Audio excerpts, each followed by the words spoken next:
e não podem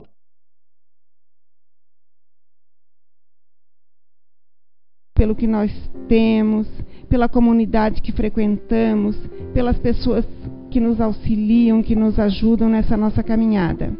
Agradecemos ao Papai do Céu pela família que temos.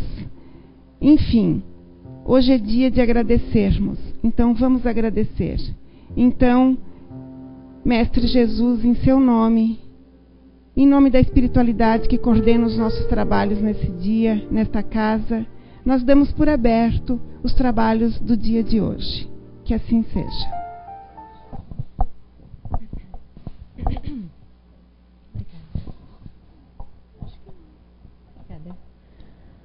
O homem de bem. O verdadeiro homem de bem é aquele que pratica a lei de justiça, de amor e de caridade na sua maior pureza. Questiona sua consciência sobre seus próprios atos. Perguntará se não violou essa lei, se não fez o mal, se fez todo o bem que podia, se negligenciou voluntariamente uma ocasião de ser útil, se ninguém tem queixa dele, enfim, se fez aos outros tudo o que gostaria que lhe fizessem. Tem fé em Deus, na sua bondade, na sua justiça e na sua sabedoria divina. Sabe que nada acontece sem a sua permissão e submete-se em todas as coisas à sua vontade. Tem fé no futuro, por isso coloca os bens espirituais acima dos bens temporais. Sabe que todas as alternativas da vida, todas as dores, todas as decepções são provas ou expiações, e as aceita sem lamentações.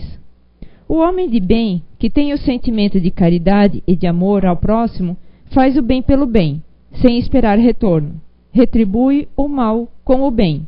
Toma a defesa do fraco contra o forte e sempre sacrifica seus interesses à justiça.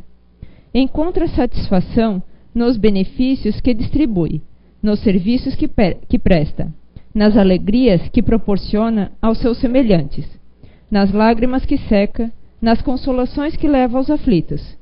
Seu primeiro impulso é o de pensar nos outros antes de si, acudir aos interesses dos outros antes de procurar os seus. O egoísta, ao contrário, calcula os ganhos e as perdas de toda ação generosa.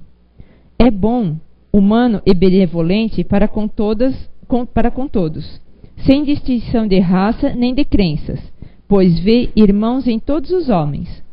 Respeita nos outros todas as convicções sinceras e não amaldiçoa quem não pensa como ele. Em todos os momentos, a caridade é o seu guia, tendo como certo que aquele que prejudica os outros com palavras maldosas, que agride os sentimentos de alguém com seu orgulho e seu desdém, que não recua perante a ideia de causar um sofrimento, uma contrariedade, ainda que ligeira, quando poderia evitá-la, faltar ao dever do amor ao próximo e não merece a clemência do Senhor. Não tem nem ódio, nem rancor, nem desejos de vingança. A exemplo de Jesus, perdoa e esquece as ofensas e apenas se recorda dos benefícios, pois sabe que será perdoado conforme perdoou. É indulgente para com as fraquezas dos outros, porque sabe que ele mesmo precisa de indulgência e se recorda das palavras do Cristo, que aquele que estiver sem pecado, lhe atire a primeira pedra. Não se satisfaz em procurar defeitos nos outros, nem colocá-los em evidência. Se a necessidade o obriga a fazer isso, procura sempre o bem que possa atenuar o mal. Estuda suas próprias imperfeições e trabalha sem cessar para combatê-las. Emprega todos os seus esforços para poder dizer no dia seguinte que há nele algo de melhor do que no dia anterior. Não se exalta a si mesmo nem seus talentos à custa de outrem. Ao contrário, aproveita todas as ocasiões para ressaltar as qualidades dos outros. Não se envaidece de sua riqueza, nem de suas vantagens pessoais, pois sabe que tudo que lhe foi dado pode ser retirado. Usa sem exagero dos bens que lhe são concedidos, pois sabe que se trata de um depósito do qual deverá prestar contas, e que o emprego, que resultaria mais prejudicial para si mesmo, seria o de fazê-lo servir a satisfação de suas paixões. Se na ordem social alguns homens estão sob seu mando, dependem dele, trata-os com bondade e benevolência, pois são seus semelhantes perante Deus. Usa de sua autoridade para erguer-lhes o moral, e não para esmagá-los com seu orgulho. Evita tudo que poderia dificultar-lhes a posição subalterna. O subordinado, por sua vez, compreende os deveres de sua posição e se empenha em cumpri-los conscientemente.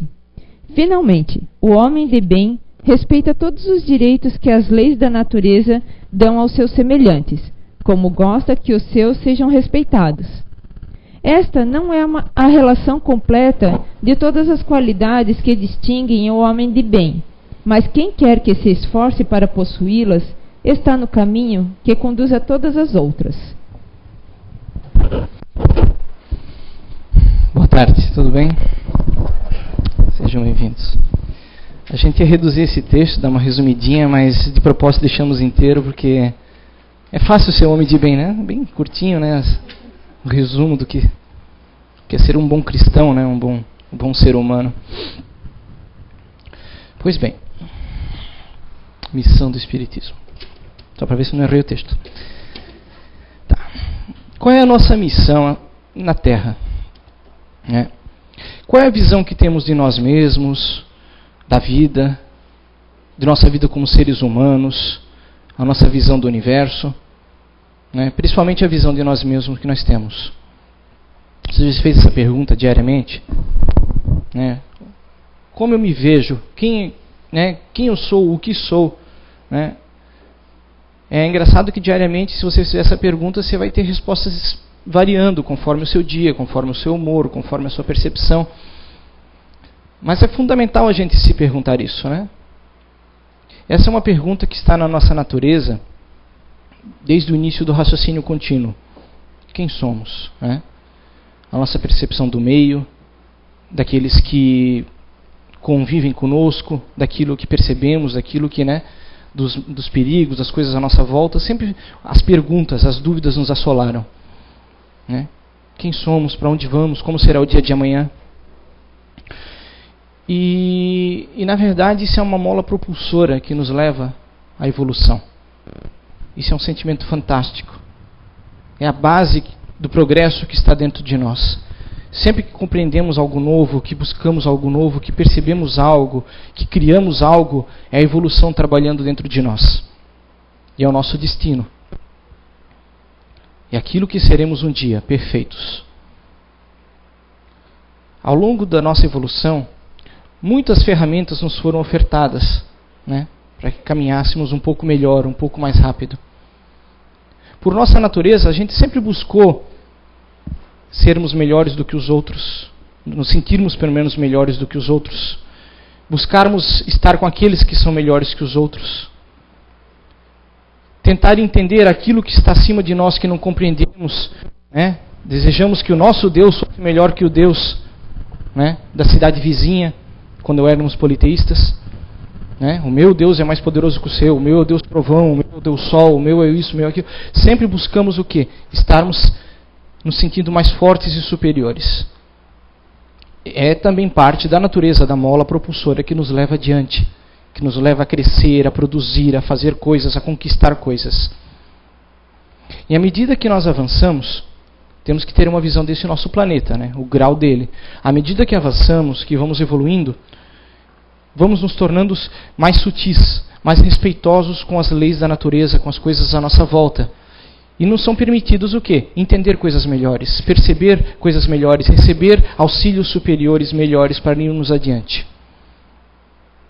Tivemos a fase das religiões primárias, né, onde se matava por um Deus, se lutava, se conquistava por um Deus, se fazia estátuas. Tudo bem, fomos seguindo adiante.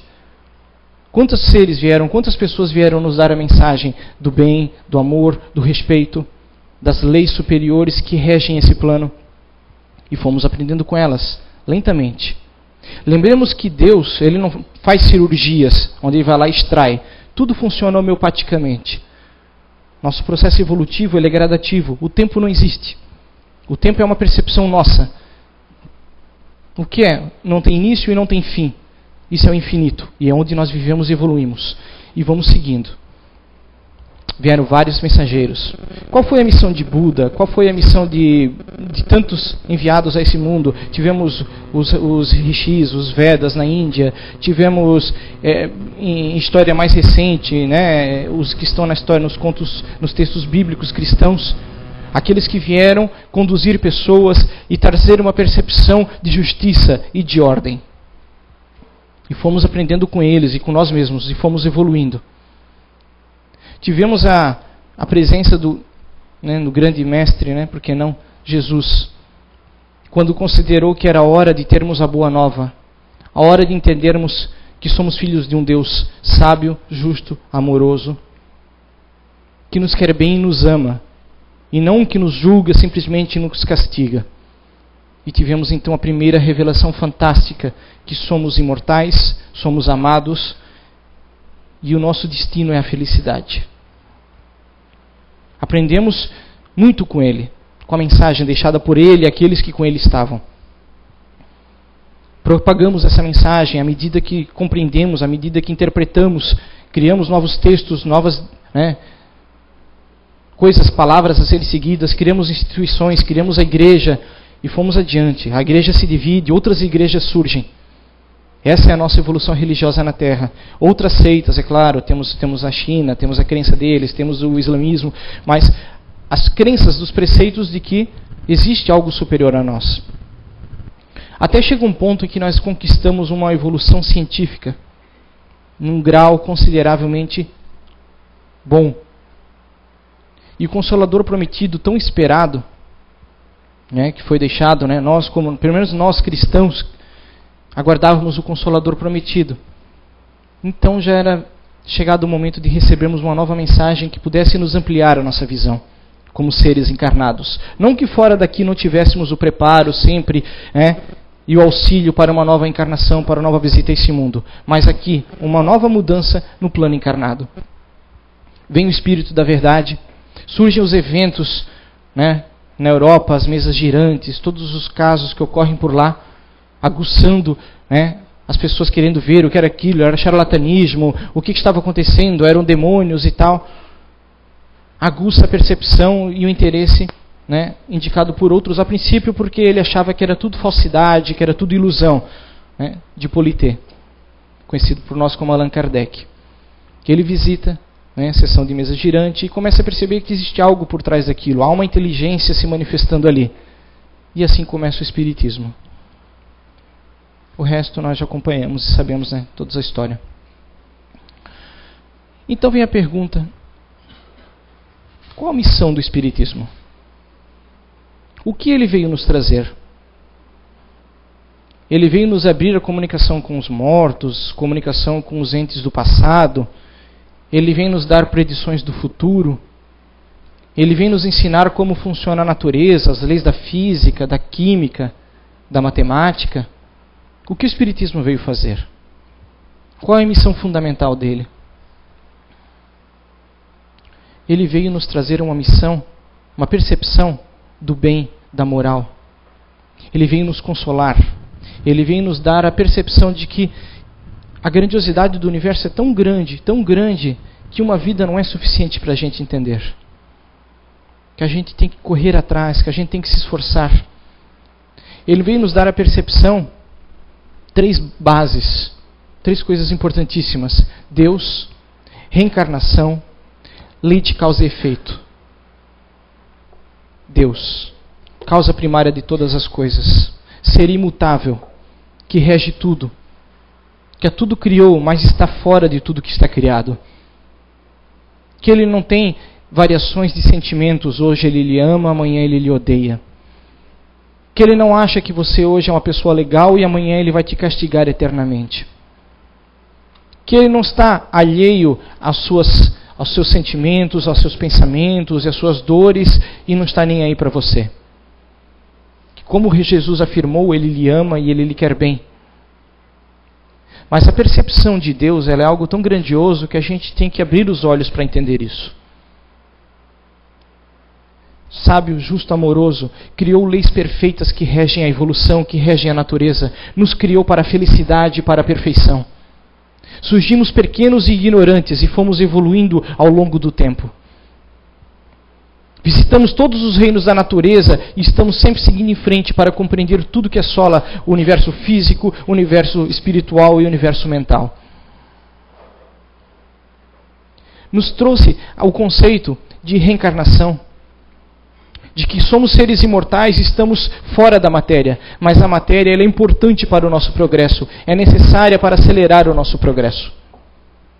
De que voltando a esse mundo, nós aprendemos mais rápido, nós percebemos mais rápido e sentimos mais rápido as coisas. Com 5 sentidos reduzidos, é mais fácil entendermos as coisas. Alguns nem 5, alguns menos. Eu tenho a visão, eu tenho o fato. São sentidos que vão me aprimorando e me deixando perceber as coisas. Que a dor dói, a dor é uma coisa ruim. Então, se alguém me causa dor e eu não gosto, eu não devo causar dor ao outro. Que eu tenho que respeitar o meio que eu habito, porque eu preciso dele para continuar coexistindo. Eu tenho que respeitar a natureza, eu tenho que respeitar os animais, eu tenho que respeitar as leis da natureza. Que eu preciso preservar o corpo, que o que eu tenho é grandioso, é um patrimônio que não tem preço e eu tenho que respeitá-lo, porque eu vou precisar dele amanhã. Encarnados no corpo físico, num universo duro, num universo pesado, denso, a gente consegue ir aprimorando as percepções, porque todos começamos iguais e vamos evoluindo pelo nosso mérito, pelo nosso esforço. Não existe privilegiados no universo de Deus. Não existe anjos, arcanjos criados do nada que são perfeitos e gozam de uma felicidade num local definido no espaço-tempo, enquanto nós sofremos e penamos para um dia chegar a um local onde gozaremos eternamente. Que tudo é trabalho, merecimento e conquista. Que você é merecedor de todos os dons que você tem, de todas as qualidades que você tem. A sua inteligência é um mérito seu, é um merecimento seu. Os amores, as pessoas com quem você convive, as pessoas boas que estão à sua volta, é um merecimento seu estar com elas. Da mesma forma que para elas é um merecimento estar com você. Porque merecemos uns aos outros. Também merecemos as dores, os problemas, as dificuldades, porque aí entra o terceiro item que lhe relacionei, lei de causa e efeito. Aprendemos com os nossos erros, com as nossas falhas. Aprendemos que tudo que fazemos de desagradável, de desarmonioso para o universo, nós temos que pagar a dívida, nós temos que reparar isso. Não existe pessoas agraciadas com o dom do perdão que vão nos isentar de uma dívida. A dívida que contraímos para com o universo, quitaremos ela em algum momento. Mas isso não é causa, não é motivo de sofrimento, de desespero. Oh meu Deus, eu matei uma pessoa, então eu vou ter que morrer. Não, você repara com o bem. Tudo que você desequilibra, tudo que você causou de dor propositadamente, conscientemente, você deve reequilibrar com o bem conscientemente. A dor pela dor, ela não resolve. A dor simplesmente ela é o último artifício, é o último caso para nos ajudar em algum momento de que a gente não consegue perceber, crescer, fazer as coisas por nós mesmos. A irmã dor ela só vem quando a gente realmente... É claro, estamos sujeitos a um universo de variações, buscamos dores e problemas constantemente, às vezes, né, quantos sofrimentos nós buscamos em uma vida, né? A gente, por inconsciência, por irracionalidade, falta de lógica, a gente bate na mesma tecla e procura um problema porque a gente insiste e acha que aquilo é o bom e é o melhor para nós. Novamente, aí voltamos ao ego, né, ao desejo de ser melhor que os outros, de estar sempre acima dos outros. Mas desde Jesus vem nos sendo mostrado isso. Que nós não somos melhores que ninguém. Que somos todos iguais. Que as leis são feitas igualmente para todos. Que devemos amar ao próximo como a nós mesmos. Quando eu me acho melhor que o outro, em algum ponto eu não estou percebendo o quão valoroso o outro é. Mesmo o indivíduo que causa o mal, o sofrimento, a dor, vamos pegar aí um genocida, vamos falar de Hitler, né? Fracassou a missão dele, transformou em algo hediondo, mas havia coisas boas nele. Porque em essência, ele vem do mesmo lugar que nós. O ego dele, a personalidade dele suplantou a sua missão. Transformou algo que deveria ser um soerguimento, um bem para uma nação, em dor e sofrimento a muitos. Cada um escolhe o seu caminho, o que quer fazer. Temos o livre-arbítrio, algo fantástico. Mas o livre-arbítrio sempre está sujeito à lei de causa e efeito. Eu posso fazer o que eu quiser, eu posso tentar explodir uma bomba atômica nesse planeta, mas eu estou sujeito à lei de causa e efeito. Eu responderei pelos erros que cometi. Todo o mal causado, em algum momento eu terei que reparar para com o universo. E se alguém explodir uma bomba e acabar com esse planeta? Não se preocupem, haverão outros. A vida cresce, segue sempre em frente no universo. A vida que vemos e a vida que não vemos. Os princípios da natureza são fantásticos, grandiosos. É ignorância achar que esse é o único planeta do universo, que nós somos únicos, que nós somos escolhidos de Deus. A vida está em tudo, ela vibra em tudo. Em coisas que nem imaginamos, que nem podemos ver. A evolução segue. A força, a energia da criação está em tudo. E é fantástico isso. É fantástico a gente se perceber aqui e ver que, poxa, olha o que eu já realizei nessa vida simplesmente, alguns anos e algumas décadas. Olha o quanta coisa boa e ruim eu já fiz, o quanto eu aprendi, o quanto eu percebi da vida. O Espiritismo ele vem para reforçar essa visão. Reforçar que é bom estar vivo, que é fantástico a vida. É fantástico levantar de manhã cedo e ver o dia que a gente tem pela frente, o sol que se ergue sobre nossa cabeça, seja num verão de 40 graus ou num outono com um vento delicioso pela manhã. Tudo nos permite aprender algo, fazer algo, realizar algo. É um desafio. Resistir ao calor ou aproveitar o bom clima para fazer algo bom. Aqueles que vivem em regiões secas, áridas, têm o desafio de sobreviver. Aqueles que existem em sociedades onde você vai, levanta, trabalha, a comida está na mesa de manhã cedo, de meio de noite, sempre, mas você tem outros desafios. Cada um tem os seus desafios, os seus problemas e a sua missão a cumprir nesse mundo. Qual é a sua missão? Pelo que você está aqui? O errado é achar que nós temos grandes missões, que nós somos missionários enviados, né? Eu quero ser um grande palestrante espírita, eu quero ser presidente, eu quero ser isso, ser aquilo. Seja um bom ser humano, seja um bom pai, seja uma boa mãe, seja um bom filho. Seja um bom operário, um bom trabalhador, um bom patrão. Um bom amigo. A missão está em todos os momentos da nossa vida, nas pequenas coisas, e a gente às vezes segue e não vê. Aí eu venho para uma casa espírita perguntar em quem eu fui na outra encarnação, o que eu fui na outra vida, se eu já fui isso, né? Os sonhos fantasiosos que temos, eu já fui rei, rainha. A gente quer falar com espíritos para saber, né, de coisas miraculosas, quer saber como é que está a cor da minha aura hoje, quer saber, né? O espiritismo ele é fantástico, mas como todas as instituições, tem defeitos. Claro que tem defeitos. Por quê? Porque ele é coordenado, é comandado por seres humanos. Nós somos falhos. Como em toda religião, haverá pessoas ruins, haverá bons médios, haverá maus médiums. Haverá pessoas que têm interesse em você, em se aproveitar da sua boa vontade, da sua bondade. Haverão médiuns que escreverão livros que não passam da sua imaginação, daquilo que fantasiaram, e vão criar vida em Júpiter com cor de pele cor-de-rosa. Aí você vai ler. Por isso é importante apreciar, ver o que você está lendo, analise. Não aceite só porque tem o título FEB, Federação Espírita, que aquilo é a verdade.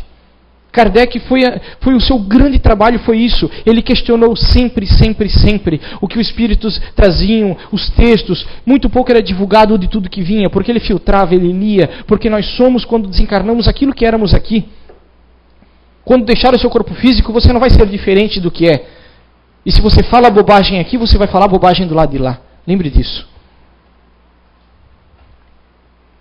Missão do Espiritismo é nos trazer consolo principal. Fortalecer o bem, a boa vontade, o amor, o homem de bem. Esse texto, ele é cansativo de ler, mas ele é fantástico porque ele nos dá uma base de que, o que eu tenho afinal desse conteúdo todo? Quantos itens eu consigo listar que eu tenho do homem de bem? Mulher de bem, ser humano de bem. Eu perdoo, eu respeito, eu amo, eu faço por altruísmo ou eu faço para aparecer? Eu entrego que cesta básica quando a RBS está filmando. Eu vou lá na frente palestrar porque eu quero estar meus vídeos no YouTube para mostrar para os outros como eu sou bom, como eu sei falar. Tudo passa, gente. Tudo se torna obsoleto, tudo o tempo toma. O que fica é o que a gente construiu de importante, de grandioso na nossa essência. Só isso a gente leva. É maravilhoso estarmos aqui numa comunidade espírita refletindo. Porque o que você é o reflexo daquilo que você vibra, daquilo que você pensa. Se a gente busca vibrar o bem, a gente busca procurar o bem, estar com as pessoas que procuram o bem, nós estamos construindo uma egrégora energética, algo melhor em nós, pelo menos no nosso conjunto. Mesmo com nossos defeitos individuais, é fantástico olhar para vocês e ver vocês aqui. Olhar nós aqui, todos nós. Porque nós estamos vibrando por algo maior, por algo melhor. Acreditamos em algo que muita gente não crê. É a crença na continuidade, a crença no bem, a crença no amor. Esse é o primeiro passo de ser um bom espírita, um bom ser humano, um bom homem de bem. Acreditar. Resistir às negatividades. Resistir a tal pessoa matou tal pessoa ontem. Resistir aos pacotes do governo que nos dizem que vamos ter um ano de crise. Resistir aos problemas do trabalho, aos problemas de saúde, aos problemas de família. Tudo é crescimento, é aprendizado. A gente tem que superar, é uma engrenagem. Não quer viver crise monetária? Vai viver no mato. Né? Não quer... Vai na roça, vai plantar, colher, lá se livra de todos os impostos que vão vir daí, a gasolina que vai aumentar, a conta de energia elétrica. Pagar o preço, a gente quer vir em sociedade, é o custo. É o custo também do nosso erro, do nosso egoísmo, daquilo que roubamos, porque todos nós roubamos de alguma maneira, o conjunto, o coletivo. Queremos sempre tirar proveito para nós mais do que os outros. A gente quer se dar bem, é um sentimento natural a nós ainda humanos. Somos falíveis, somos viciosos. Mas e daí? Faz parte do processo. O importante é que existe algo vibrando dentro de nós, existe uma luz, uma energia que vibra e que nos faz crescer e sermos melhores, pelo menos um pouco a cada dia. Apesar da casca, da sujeira, dos nossos defeitos, dos nossos vícios, existe algo que nos transforma dentro de nós, que está crescendo à medida, a cada vida, a cada encarnação. Um dia seremos menos psicopatas, menos maliciosos, menos viciados, seja em produtos químicos, ou seja no sexo, ou seja em toda e qual ordem de coisa que a gente quer apenas para nós e nunca dividir com os outros. O sentimento de que o amor deve vir para mim. Se o amor todo vier para mim, aí eu divido um pouco de amor com os outros. Eu não dou amor primeiro para receber amor depois. Eu quero um bom marido, eu quero uma boa esposa que supra os meus desejos, as minhas necessidades. Eu quero um filho que respeite tudo que eu quero que ele seja e não o que ele quer ser. Eu quero um emprego dos sonhos. A felicidade perfeita não está aqui, gente. A gente não vai conseguir ela. Porque existe instabilidade emocional, existem tantos fatores que regem a condição da felicidade humana. Existe o bem-estar, existe a felicidade interna, essa sim. Você conquistar um ponto de equilíbrio em que você é feliz com o que você tem e com o que você vai conquistar ainda. Você sabe, não, eu tenho anseios, eu tenho metas, eu vou conquistá-las. E se eu não conquistá-las, tudo bem, eu sou feliz com o que tenho. Mas sempre em frente, realizando, fazendo. A energia do criar, a energia criativa, a energia do desejar e do realizar. Isso transforma o mundo, isso gera evolução. Agora sonhar que eu vou entrar numa casa espírita, um espírito vai vir me dar o número da Mega Sena, eu vou ficar bilionário, você está no lugar errado. Você até vai achar casa espírita. Existe uma palestra de... Ai, meu Deus. É do mesmo tema que está na internet. Nazareno Feitosa. Recomendo, assista, é muito boa. Ele brinca com isso. Se você entrar numa casa espírita e você pedir o número da Mega Sena, você vai receber o número da Mega Sena. Errado, mas você vai receber. Porque sempre vai ter um espírito querendo dar isso para você. Sempre vai ter alguém querendo brincar com você ou participar da sua psique emocional. A pergunta é o que você busca no espiritismo, o que você busca na sua religião. O espiritismo é melhor do que as outras religiões? Depende do que você vê, qual é o ponto de vista. Dentro de uma igreja católica faz bem a tanta gente, evangélico faz bem a tanta gente, tantas religiões fazem bem a tanta gente. O que você busca no espiritismo? Você busca lucidez, clareza de visão, percepção. respostas que você não encontrou em outros locais, então você está no lugar certo. Agora, se você quer facilidade, simplesmente, você não dura no espiritismo, você não fica muito tempo, porque você vai ver uma palestra espírita, você achando que ia ver espíritos falar, e você vai ver que não, é um palestrante chato que fala um monte de bobagem, e toda quarta-feira, todo domingo é a mesma coisa, enchendo teu saco. Moral, moral, moral, moral, e uma hora você desiste, eu desisto. Por quê? Porque se eu quero só o meu ego, aquilo que eu estou buscando de prazer, de felicidade, de conquista, realização momentânea, eu pulo de galho em galho, eu nunca vou ficar estável num local. E ninguém disse que você tem que ficar estável. O Espiritismo não disse, o Espiritismo é a verdade. Não. A verdade é você buscar o bem, você buscar o amor, você buscar o equilíbrio e o respeito. Essa é a grande religião. É a religião que Jesus deixou, a religião do amor. Todos os demais são títulos. O Espiritismo não veio para ser uma religião, ele veio para ser uma ciência. Mas é inevitável aquilo que nos leva a Deus ser relacionado a uma religião. Aquilo que nos leva a ligarmos com algo maior, com uma força maior, que rege um conjunto de leis que a gente está tentando entender ainda. Deu um branco agora. Tá, vamos lá. Ano passado, eu vi um texto de Robin Williams, que ele disse que há alguns anos ele pensava que uma grande coisa muito ruim seria envelhecer só. E com o passar dos anos ele percebeu que pior ainda é envelhecer ao lado de pessoas que fazem com que você se sinta só. Né? E interessantemente ele vivia em depressão e se enforcou ano passado. Né? Se matou, suicidou-se. Mas é um fato que a gente tem que perceber na vida, é que primeiramente a gente tem que aprender a se amar. A gente tem que se respeitar, a gente tem que entender quem somos. A mesma pergunta que eu fiz no começo, quem você é? Entender as causas, o que nos trouxe a esse mundo, o que nos trouxe ao meio das pessoas que estamos. E que buscar felicidade e amor dos outros constantemente só nos leva à solidão. Primeiramente a gente deve se aceitar, a gente deve entender a nossa missão, quem somos realmente, o que estamos fazendo aqui. E o Espiritismo veio abrir os olhos da gente. O que eu vim fazer nesse mundo? O que eu estou buscando nesse mundo? Quando eu aprender a me entender, a me respeitar, o que se passa nessa minha cachola, milhares de pensamentos durante o dia, aprender a controlá-los, aprender a controlar os instintos desse corpo que eu uso. Porque muitas vezes somos governados pelo corpo e não pela consciência. Isso aqui é um corpo animal, há uma natureza nele. Uma natureza de sobrevivência, uma natureza de reprodução, uma natureza de N coisas, de buscar aquilo que faz ele se sentir bem. O corpo é o cavalo selvagem, como está na codificação. Né? A gente tem que aprender o que é domar isso. A gente tem que ser consciente, lúcido constantemente, não estar alheio à natureza, às coisas. Controlar o meio, controlar o ambiente, influenciar positivamente as pessoas, a vida das outras pessoas, transformar o que pudermos transformar para melhor no mundo e naquilo que influenciamos. Com isso a gente aprende o quê? A ter uma estabilidade emocional, e a depressão ela não nos afeta dessa maneira. Vivemos o século da depressão. Né? É a palavra, depois de selfie, né? É a palavra da hora.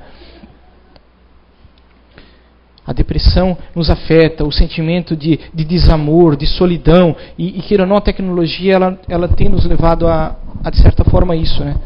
Cada vez mais as pessoas se enclausulam atrás de um equipamento e menos contato. Menos contato físico, menos emocional, menos troca de energia. E atrás do equipamento vem a ilusão, né, de relacionamentos verdadeiros, mas eles são muito superficiais. E muitas vezes fúteis e vão em algum momento não ser suficiente. Não adianta você ter 500 mil amigos no Facebook, eu não sei se permite isso, mas enfim, você ter milhares de amigos no Facebook se você só troca parabéns, curtir você, mandar uma foto. É importante agir, gente. É importante então você convidar aqueles amigos para fazer algo, para tirar um tempo para algo. Um passeio, uma conversa, um desafio. Nem seja para bater papo, falar bobagem, um jogo de baralho, não importa. Mas relacionarmos com as pessoas, isso afasta a depressão. Verdadeiramente relacionarmos-nos. E não viver imagem, viver futilidade, viver aparência. Quem vive de aparência está sujeito à depressão, ao sofrimento, porque nem sempre consegue manter as aparências. E chega um ponto que ele acredita que ele é aquelas aparências que ele apresenta. Né? Como dizem, né? Eu queria viver no Facebook, né? Porque lá tudo é fantástico, divertido. A vida é dura, a vida é complicada, a gente vai ter doenças, problemas. É claro que a tecnologia está aí para nos ajudar. Porque não, evidente, ela nos une, ela nos aproxima, ela proporciona tanta coisa. O problema é o mau uso que fazemos como de qualquer coisa. A maconha, ela é medicinal ou ela é uma droga? Você decide como vai usá-la. Tudo é o uso que fazemos das coisas que temos à nossa disposição. Então, novamente voltamos. O que o Espiritismo vem nos trazer? Consciência, gente, lucidez, percepção clara da vida. Ter felicidade por estar vivo. Ter felicidade por ter amigos. Poxa, eu tenho um parente que está doente, passando mal, mas tudo bem, eu vou fazer a minha parte. E se a minha parte não for suficiente, tudo bem, aí eu jogo na mão do universo. Mas eu fiz a minha parte. Não fugir das responsabilidades, fugir das dificuldades. Sempre teremos problemas, desafios, teremos semanas estressantes, semanas de tensão, de problema no trabalho, de problemas de toda e qualquer ordem, de eliminação no Big Brother, sabe? A tensão sempre vai estar presente, mas o que importa é como fazemos com aquilo que nos é ofertado, ou com aquilo que vemos à nossa volta. Brincando, mas eu imagino uma pessoa que paga pay-per-view para ver Big Brother, né? Vocês já imaginaram você virar a noite assistindo Big Brother? É uma forma de depressão, uma forma de você não ter convívio social, de você não ter... Na falta de algo, vai aquilo, né? Entendem? Visão clara da vida. Quem somos? Quais são? Quanto tempo me resta? O que eu faço com o tempo que eu tenho? A TV ela é perigosa, assim como o computador, assim como o celular, assim como os jogos. Tudo que nos causa dependência lógica é perigoso. Quando eu paro, o meu raciocínio ele tem um bloqueio, um congelamento, e eu fico em reflexos condicionados em algo, isso é perigoso. Isso tira a minha percepção da natureza, da vida, das pessoas, de tudo. Se eu passo o dia no WhatsApp, se eu passo o dia na frente da TV, se eu passo o dia num jogo, a minha mente ela baixa a sua capacidade. A nossa capacidade criativa, a nossa capacidade intuitiva, a nossa capacidade lógica vai reduzindo. Pode nos auxiliar em alguns focos, como alguma coisa matemática, alguma coisa de lógica básica, mas em todo o resto a gente perde. E a gente deve cuidar muito com isso. Dependência televisiva. Chegar em casa, ter que sentar no sofá, ligar a TV e só desliga na hora de dormir. A gente esquece de pensar, de refletir, de conversar, de ter um contato com o universo. Por que não de orar? Percebam que isso são assuntos do presente, mas o Espiritismo ele trata disso hoje. Por quê? Porque ele foi criado para evoluir. Ele foi criado para ser uma ferramenta de evolução. Não para ser a palavra que está aqui escrita, que o Espírito da Verdade nos trouxe. Não. Ele cresce junto com a nossa capacidade. Foi isso que Kardec nos deixou. Se no momento a ciência provar que o Espiritismo está errado, sigamos com a ciência. Quem diria isso? Quem foi o fundador de uma religião que diria isso? Larga tudo, joga tudo no lixo e segue com a ciência se você vê que lá está melhor do que aqui. Porque não criou pelo ego, não criou pelo domínio, para controlar as massas, controlar as pessoas. Foi algo que surgiu para ajudar as pessoas, assim como uma ciência. Porque ele é uma ciência. Os espíritos que aqui vieram, eles vieram com altruísmo, com bondade, com amor, que dedicaram tanto tempo a codificar, a trazer isso. E aqueles que encarnaram depois disso para dar o impulso que o Espiritismo precisava para continuar, que hoje é forte no Brasil, começa a tomar força em alguns outros países. E quem diz que o Espiritismo deve ser para sempre? Mas hoje eu considero ele fantástico para nós cristãos ocidentais. Ele é a grande ferramenta de impulso para nós. Quem sabe o que virá amanhã? Mas hoje, por que não bater palmas em vez de um palestrante, em vez de uma palestra, na verdade, para todos aqueles que trabalharam, que operaram no surgimento dessa grande doutrina, desse grande ensinamento, desse grande impulso ao amor e à percepção do amor. Muito obrigado, gente. Uma boa semana a todos.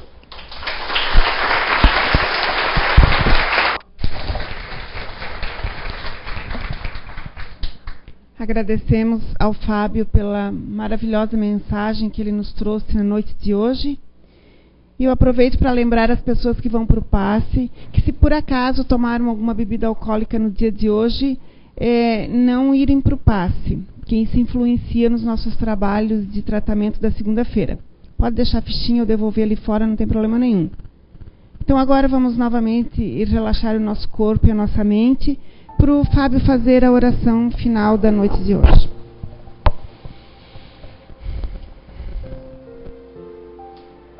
Senhor, Tu que sempre és, obrigado pelo dom da vida, pelo dom de ver, de sentir. Obrigado por esse planeta, por tudo que aqui temos, pelo sol, pelo mar, pela brisa, pelos amigos animais, pelos irmãos humanos, pelos relacionamentos que desenvolvemos, o amor que surge entre nós, pelas oportunidades de caminhar num dia bom, de sermos amigos verdadeiros, de fazer o bem ao próximo, de oferecer o ombro quando alguém sofre e de aceitar o ombro quando sofremos. Abençoa aqueles que não puderam aqui estar hoje, que nossa vibração possa tocá-los de alguma maneira, que nossos melhores sentimentos vibrem pelo mundo e que possamos realmente, através disso, entender que somos todos irmãos e que sempre estaremos junto a Ti. Que assim seja.